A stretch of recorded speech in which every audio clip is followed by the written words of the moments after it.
I can hear a radio playing my favorite song. He comes on every day in such a groovy way. He's a funky DJ.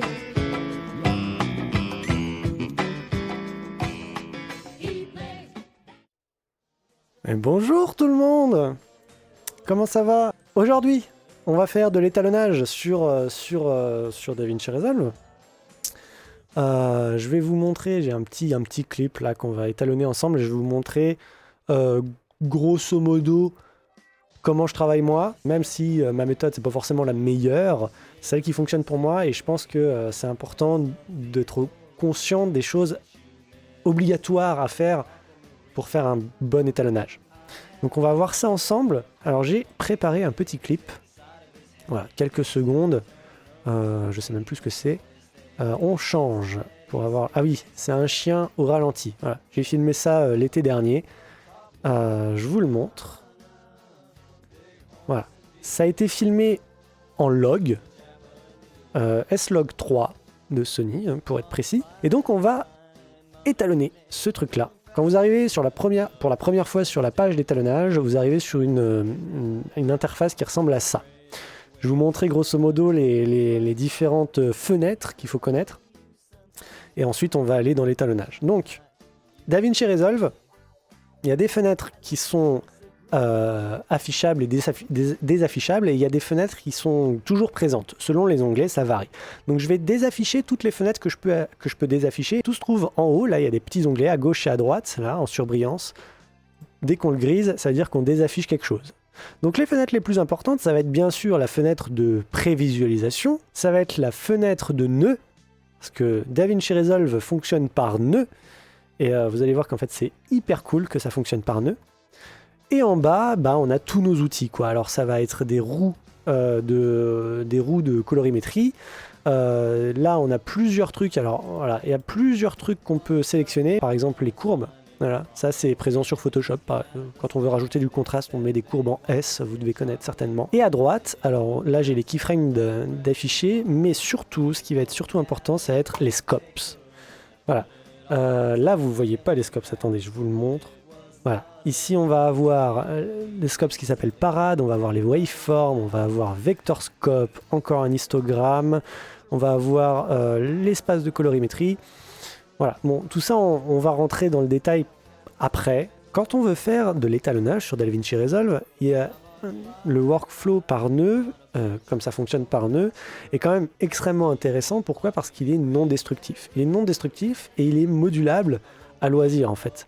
Tout ce que je fais, je peux le faire dans un nœud ou dans plusieurs nœuds et en fait diviser mon diviser mon travail dans différents nœuds que je vais pouvoir activer et désactiver comme je veux et que je vais pouvoir organiser. C'est surtout ça qui est hyper intéressant avec les nœuds, c'est que ça facilite l'organisation, mais de folie quoi. Première chose à savoir quand on veut faire de l'étalonnage, c'est de savoir dans quel espace colorimétrique la caméra a filmé. Là, comme vous voyez, c'est complètement flat. C'est plat, ça a été filmé en log. Le log, qu'est-ce que c'est? C'est un espace colorimétrique qui va permettre, en gros, de compresser un signal vidéo de manière à avoir quasiment aucun contraste et aucune saturation, ce qui va permettre, en fait, de pouvoir capter et garder le maximum d'informations qu'est capable de capter le capteur de la caméra.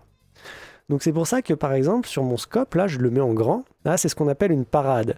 C'est le signal vidéo, donc c'est un oscilloscope, hein, grosso modo. Si je fais bouger, si je fais marche, vous voyez que ça bouge. C'est le signal vidéo de chaque channel, donc rouge, vert, bleu, selon le pourcentage de luminance, grosso modo. Sachant que plus c'est bas, enfin à 0 c'est le noir absolu, et à 1000, du coup 100%, c'est le blanc absolu. Et donc, une parade, ça se lit de gauche à droite, et en fait, à gauche, c'est la partie gauche de mon image, voilà, et à droite, c'est la partie droite de mon image. Chaque parade, là, rouge, vert, bleu, c'est la même image, d'accord? Donc, tout ce qui est à gauche, là, dans le channel rouge, c'est la même chose que ce qui est à gauche, là, dans le channel vert, c'est la même chose que ce qui est à gauche, là, dans le channel bleu. D'accord? La parade, c'est un waveform. On peut afficher le waveform et c'est sensiblement la même chose, sauf que le waveform, ça superpose les trois, tout simplement. Donc là, on voit que, par exemple, les mêmes informations, mais dans le channel bleu, sont légèrement moins exposées que les informations dans le channel rouge. Le waveform, d'ailleurs, si on veut, on peut décider de n'afficher que les valeurs de luminance. Donc là, par exemple, je mets de côté toutes les valeurs de chrominance, donc le channel rouge, vert, bleu, pour ne m'intéresser qu'aux valeurs de luminance, le channel Y. Et donc, la première chose à savoir, c'est quel espace colorimétrique j'ai utilisé pour filmer ce que j'ai sous les yeux. Parce que il s'avère que chaque caméra et chaque moniteur, chaque écran, chaque truc qui est capable de capter ou d'afficher des couleurs et des valeurs de luminance ne va pas être capable forcément de les capter ou d'afficher les mêmes nuances de couleurs. Il y a des capteurs de caméra qui vont pouvoir capter beaucoup plus de nuances. Il y a des écrans de télévision qui vont être capables d'afficher très peu de nuances. Ces capacités-là sont propres à chaque appareil. Grosso modo, ce qui fait que c'est un peu le bordel. Par exemple, quand on parle de log, dont je disais, c'est un format qui permet de compresser le signal vidéo pour garder le maximum d'informations. Mais même si on parle de log, en fait, chaque constructeur de caméra a son log à lui, quoi, avec son espace colorimétrique. Et donc, le log de la Sony va pas être le même que le log d'une caméra RED, va pas être le même log qu'une caméra Canon. Enfin voilà, ça va être un petit peu la foire. Et la première chose à faire, donc, quand on arrive avec un rush d'une caméra, ça va être de faire une sorte de conversion d'espace colorimétrique, et donc de pouvoir passer, là en l'occurrence, du log de ma caméra Sony vers quelque chose qui est capable d'afficher la plupart des écrans de télévision et d'ordinateur et de smartphone dans le monde. Et heureusement, pour l'affichage et pour la transmission, il y a un standard, il y a des standards, mais il y a surtout un standard qui s'est imposé, c'est ce qu'on appelle le REC 709. Le REC 709, c'est un espace colorimétrique qui est globalement assez restreint, mais qui du coup permet d'être sûr et certain que quasiment tous les moniteurs, tous les écrans de la planète pourront l'afficher. Et donc la première chose à faire quand on veut faire de l'étalonnage, c'est de transformer son espace colorimétrique vers du REC 709 pour pouvoir être sûr d'afficher les mêmes couleurs. Parce que là, si je commence à faire mon étalonnage sur mon log là, sans faire de transformation, moi, une fois que je vais l'exporter, je ne suis pas certain que les couleurs que j'ai vues sur mon écran vont être les mêmes que les couleurs que va afficher l'écran du voisin ou quelqu'un qui va regarder la vidéo dans un autre pays, sur son smartphone ou ailleurs. Voilà, il peut y avoir des différences. On est donc dans du S-Log 3. Alors, parce qu'en plus, il faut que vous sachiez, l'espace colorimétrique, c'est une chose, mais l'espace colorimétrique se divise en deux, en fait. Vous avez les gammas et les gammutes. C'est pas compliqué. Les gammutes, c'est pour la couleur, et le gamma, c'est pour la luminance. Donc, on va faire un premier nœud. Donc, en gros, ça, il faut le savoir, mais quand on veut faire quand on veut basculer d'un espace de colorimétrie à un autre, on va le faire dans un nœud supplémentaire qu'on va rajouter derrière. Donc là, j'ai fait Alt-S. Et donc, on va faire notre conversion dans ce nœud-là, ce qui va nous permettre, nous, de garder ce nœud-là avant pour faire des ajustements. Parce que je vais vous expliquer pourquoi. On va déjà faire ça maintenant. Donc, tout simplement, je vais dans mes effets, je vais prendre Color Space Transform, celui-ci. Ça va se faire assez vite. Input Color Space, donc moi je sais qu'avec ma caméra, j'ai filmé en S-Gamut 3, voilà, le Gamut de Sony. Et en gamma, au niveau des gammas, j'ai filmé en S-Log 3. Voilà. Et ensuite, on veut l'envoyer en Color Space, on va l'envoyer vers du REC 709. Voilà. Et en gamma, alors là c'est un choix personnel, mais j'ai mis ma timeline en gamma 2.4. Voilà.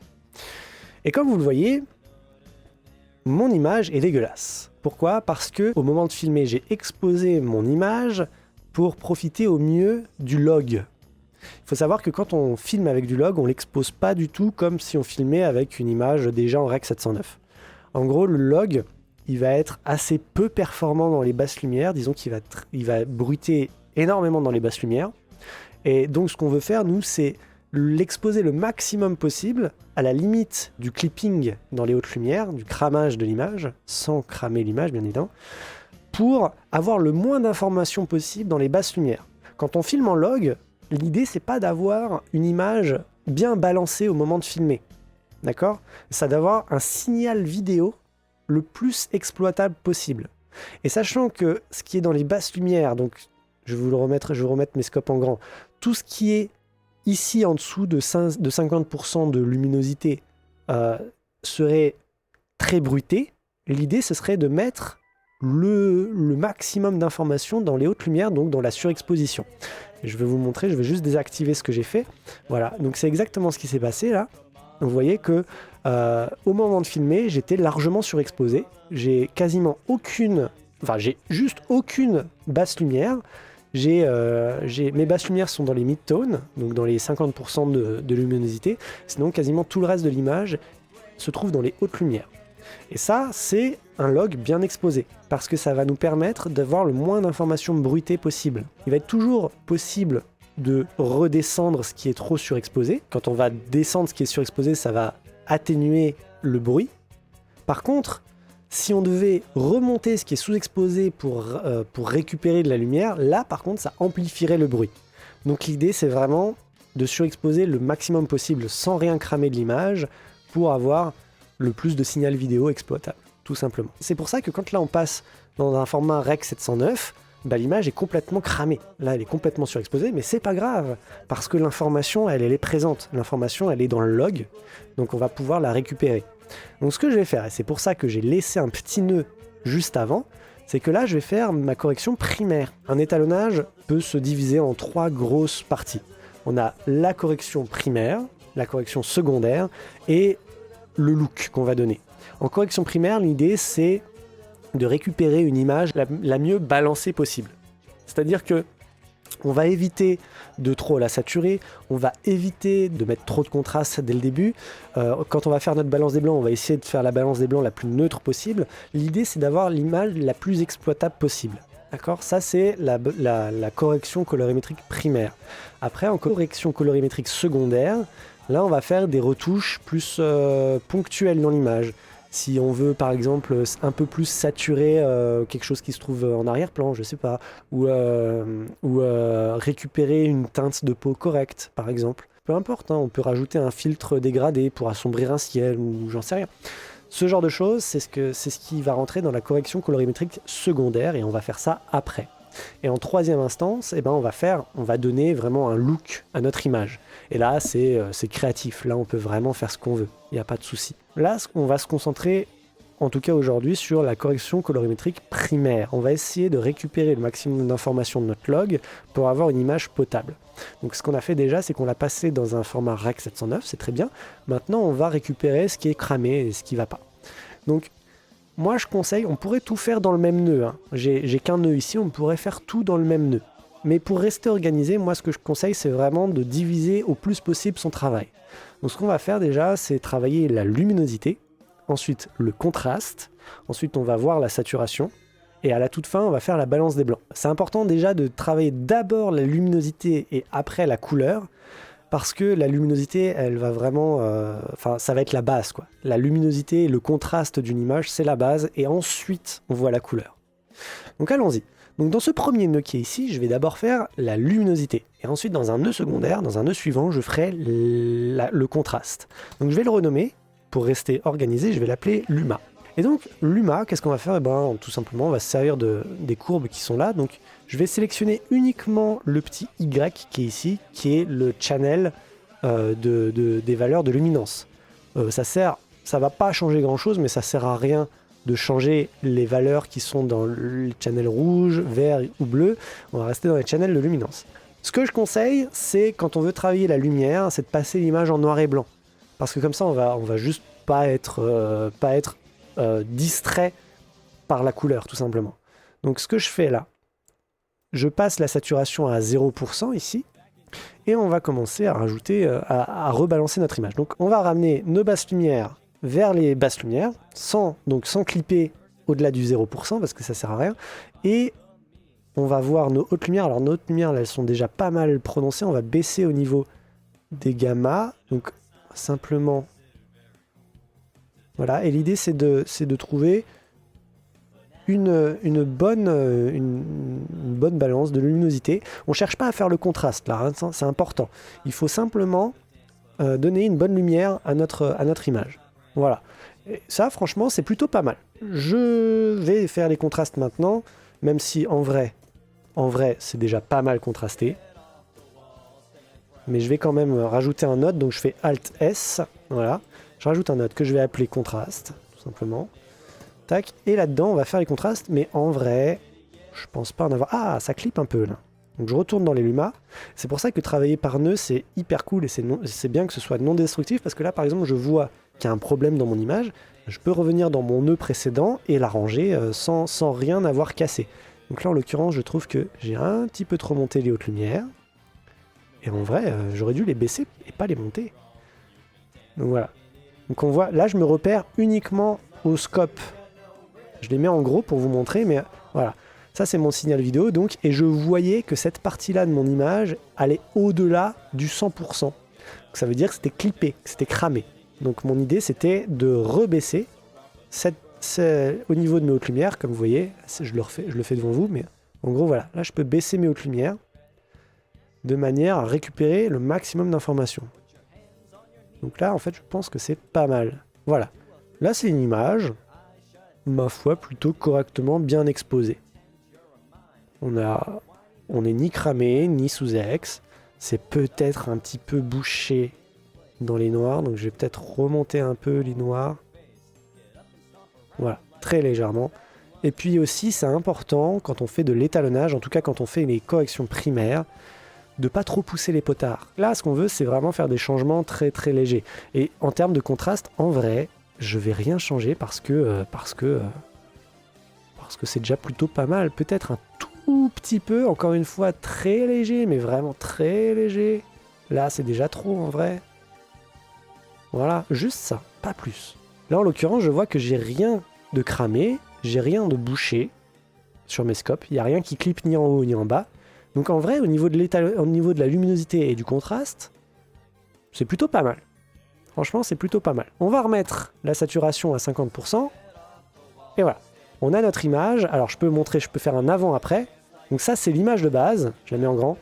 Ça, c'est l'image de base. Et on est arrivé à ça rien qu'en faisant la luminance et le contraste et en passant dans un espace colorimétrique approprié. Maintenant, on va passer à la couleur. Donc je rajoute un nouveau nœud en faisant toujours Alt S. Je vais mettre Sat pour saturation. Et en vrai, là encore une fois, niveau saturation, on est pas mal. Je vais vous montrer, je vais sortir le Vector Scope. Le Vector Scope, qu'est-ce que c'est? C'est un scope qui ne s'intéresse qu'à la couleur et à la saturation de la couleur. Elle sera absolument pas affectée par une image qui sera soit surexposée, soit sous-exposée. C'est pas avec ça qu'on regarde si une image est bien exposée. Ça ne s'intéresse qu'à la couleur. Et je vous le montre, si je baisse la saturation à 0%, vous voyez qu'il n'y a plus rien qui s'affiche sur mon scope. Il n'y a plus qu'un petit point au centre qui symbolise en fait les valeurs de blanc pur. Et comme mon image est purement noir et blanc, bah, il y a juste plus de couleurs qui s'affichent dans mon scope. Donc je remets ma saturation à 50%. Le Vector Scope, en gros, c'est une roue colorimétrique. C'est exactement la même roue qu'il y a ici. D'accord? On a ici du rouge, ici du magenta, ici du bleu, ici du cyan, du vert et du jaune. C'est exactement la même roue qu'il y a ici. D'accord? Et plus les informations qui sont sur l'oscilloscope vont se trouver à l'extérieur, plus ça va être saturé. C'est pour ça qu'en fait, quand je désaturais mon image, tout se retrouvait au centre. Parce que je désature, donc ça se retrouve au centre. Si à l'inverse, je saturais mon image, en gros, j'expanse tout vers l'extérieur. Donc je vais revenir à 50%, et en vrai, là, je vais peut-être rajouter légèrement de la saturation, mais vraiment pas énorme. En vrai, là, on est pas mal. Je fais un petit avant-après, surtout quand on fait de l'étalonnage, ne pas hésiter à faire des avant-après. C'est super important pour avoir un point de repère. Donc que ce soit par rapport à ce que vous venez de faire ou par rapport au tout début du workflow. Donc là, par exemple, ma saturation, si je fais un avant-après, ça c'était... Alors, je la mets en grand pour que ça se voit bien. Là, c'est avec la saturation, et là, c'est sans la saturation. On voit qu'il y a une petite amélioration, mais c'est pas non plus... c'est très subtil. Et voilà, c'est plutôt agréable. la saturation étant faite, on va faire la balance des blancs. Et la balance des blancs, là pour le coup, on va se servir des parades. Le 0 étant le noir absolu et le 100% le blanc absolu. Et de gauche à droite, c'est l'image tout simplement de gauche à droite. Donc ça permet de pouvoir se repérer dans le cadre. Par exemple là, il y a un petit blob là en bas que je vois dans le channel rouge, vert et bleu. C'est toujours le même pattern qui se trouve ici. Et ça, je peux affirmer de manière plutôt sûre que c'est la cabane qui se trouve ici. Parce qu'elle se trouve vraiment dans les basses lumières et il n'y a que ça à ce niveau-là de l'image, à peu près au centre, légèrement à droite, qui se trouve là, dans mon image. Donc c'est ma cabane là. Par exemple, là, il y a un autre petit blob là, qui est bien dans les basses lumières aussi. Et ça, très certainement, c'est le gilet de la nana. Et donc, on va faire notre balance des blancs grâce à cette parade. Pourquoi ? Parce qu'en gros, un blanc pur, c'est une valeur de rouge, de vert et de bleu à la même, à égalité. Grosso modo, si j'avais mon image à 50% de rouge, 50% de vert et 50% de bleu, ça m'aurait donné un 50% de blanc pur, d'accord ? Donc on va faire la balance des blancs à la fois dans les basses lumières et dans les hautes lumières. Par exemple, là dans les basses lumières, je peux me repérer surtout avec le t-shirt de la nana là qui est là, je vois qu'il y a très légèrement plus de bleu que de rouge ou de vert. Je l'agrandis pour qu'on voit mieux, mais vous voyez que le petit blob en bleu là, il est très légèrement au-dessus du petit blob rouge et du petit blob vert. Donc qu'est-ce qu'on va faire ? On va passer par les roues colorimétriques, et ça je le fais uniquement en regardant ma parade. Je le fais pas en regardant mon image, parce que mon image, elle peut me mentir. Mes yeux peuvent me mentir en fait. Donc je vais le faire uniquement en regardant ma parade, et l'idée ça va être d'amener à égale distance le bleu qui est là, le vert qui est là, et le rouge qui est là, au même niveau sur mon graphe. Donc on va aller dans les lifts, parce que les lifts ce sont les basses lumières, et on va prendre le petit point qui est au centre, et on va essayer de... Voilà. Je l'ai bougé vraiment très légèrement, mais j'ai mis au même niveau à peu près le rouge, le vert et le bleu. Donc dans les basses lumières, je suis à peu près sûr qu'il y a des blancs purs, des valeurs de blanc pur, des gris purs si je puis dire. Et on va faire la même chose pour les hautes lumières. Donc les hautes lumières, on va faire ça dans les gains. Et là je vois qu'il y a une grosse différence. Vous voyez qu'il y a une crête là. Et la crête elle est beaucoup plus prononcée dans les rouges, un petit peu moins dans les bleus, dans les verts et encore moins dans les bleus. Ça veut dire que l'image est chaude. On dirait pas là comme ça, parce que notre œil il peut être habitué à l'image qu'on voit. Mais en réalité, l'image est chaude. Et donc ce qu'on va faire, c'est qu'on va essayer de la même manière de ramener cette crête rouge au même niveau que la crête verte et au même niveau que la crête bleue. Donc pour ça, on va prendre la roue des gains, parce que les gains, donc, ce sont les hautes lumières, et on va faire le même travail. Alors c'est un petit peu... Voilà. Je pense que je peux être content de ça, je peux me contenter de ça. Et en faisant ça, je me rends compte que dans les basses lumières, on a réélevé les bleus, forcément. Les bleus dans les hautes lumières étaient largement en dessous. Donc en les rehaussant, on a aussi rehaussé les bleus dans les basses lumières. Donc on va retourner dans les lifts et on va rebaisser les bleus. Et l'idée, ça va être vraiment de faire un travail de jonglage entre les deux. Voilà. Là, je pense que je suis pas mal. Et j'ai fait ça dans mon nœud de saturation. J'ai oublié de rajouter un nœud pour la balance des blancs. C'est pas grave. Saturation, esperluette, bébé pour balance des blancs. Alors, j'ai tendance à penser quand même que je vais vérifier, mais je pense que dans les mid-tones, là, ça tire un peu sur le bleu. Donc, ce que je vais faire, je vais aller là, je vais prendre une fenêtre comme ça. Et ce que je vais faire, c'est que je vais les mettre dans les mid-tones qui se trouvent ici. Par exemple, ici, c'est du gris à 50% quasiment. Je vais n'afficher que ça. Et je vais vérifier sur mes parades. Sur mes parades, il y a effectivement un petit peu plus de bleu et de vert que de rouge. Donc ce que je vais faire, c'est que je vais aller dans mes gammas. Et je vais très très légèrement corriger ça. Voilà, je pense que là, on est un petit peu mieux. Là, comme ça, je suis sûr que ce qui est ici, ce sont des valeurs de gris qui sont vraiment pour le coup du gris pur, quoi. Donc je vais virer ma petite fenêtre, voilà, je vais rafficher ce qu'il faut afficher, et là effectivement on a quelque chose de mieux. Donc là voilà, on a une belle balance des blancs avec une image bien exposée comme il faut, une image bien contrastée comme il faut, Et je vous montre un avant, un après.